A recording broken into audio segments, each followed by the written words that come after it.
Number 4. Grade. The grade of a grinding wheel refers to the hardness with which the wheel holds the abrasive grains in place.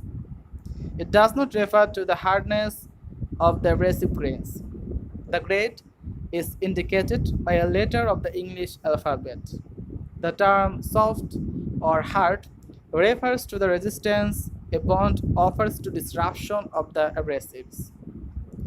A wheel from which the abrasive grains can be easily dislodged is called soft, whereas the one which holds the grains more securely is called hard. The grade of the bond can be classified in three categories.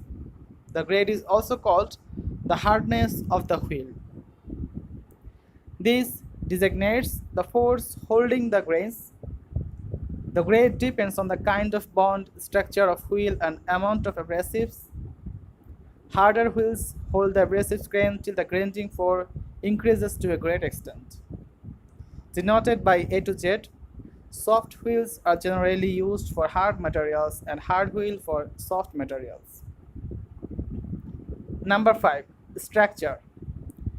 The wheel structure indicates spacing of the abrasive grains in the wheel.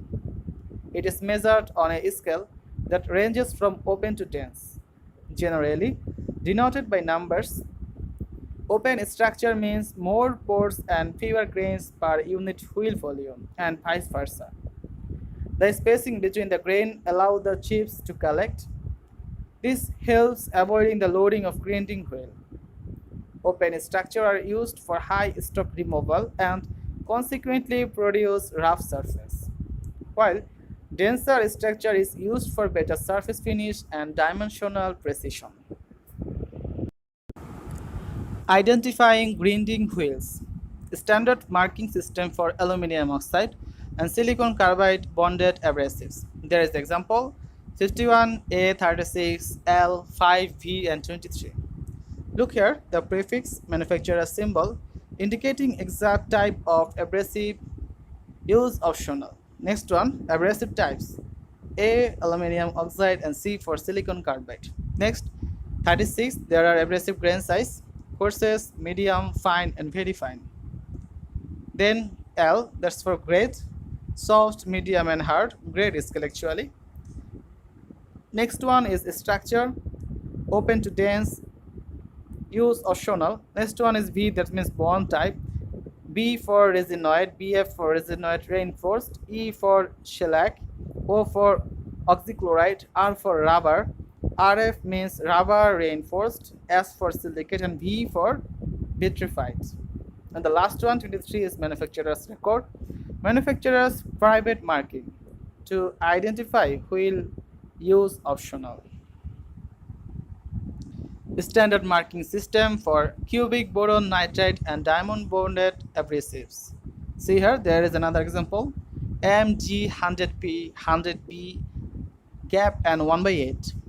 First one is prefix, manufacturer's symbol to indicate type of diamond. Next one is abrasive types, B for cubic boron nitride and D for diamond. Next one is grid size. Next one is grade, A soft to Z hard. Then diamond concentration, 25 is low and 100 is high. Next one is for bond, B for resinoid, M for metal, and V for vitrified. Next one, the gap, it is here for bond modification, a letter or numerical or combination. Used here will indicate a variation from the standard bond. And the last one is diamond depth in inch, 1/16, 1/8, 1/4, whatever. Absence of depth symbol indicates solid diamond. Now talk about the shape and size of grinding wheel. Grinding wheels are marked with a standardized system of letters and numbers, which specifies the parameters of the grinding wheel. Grinding wheels are available in a variety of shapes and sizes, the most popular shown in the figure. See here, some common types of grinding wheels are in the figure. From left to right, first one is straight, next one is cylinder, third one is straight cup, fourth one is flaring cup, and the last one is mounted. Again I say there are 5 pictures in the figure. From left to right I say by one: straight, cylinder, straight cup, flaring cup, and the last one is mounted.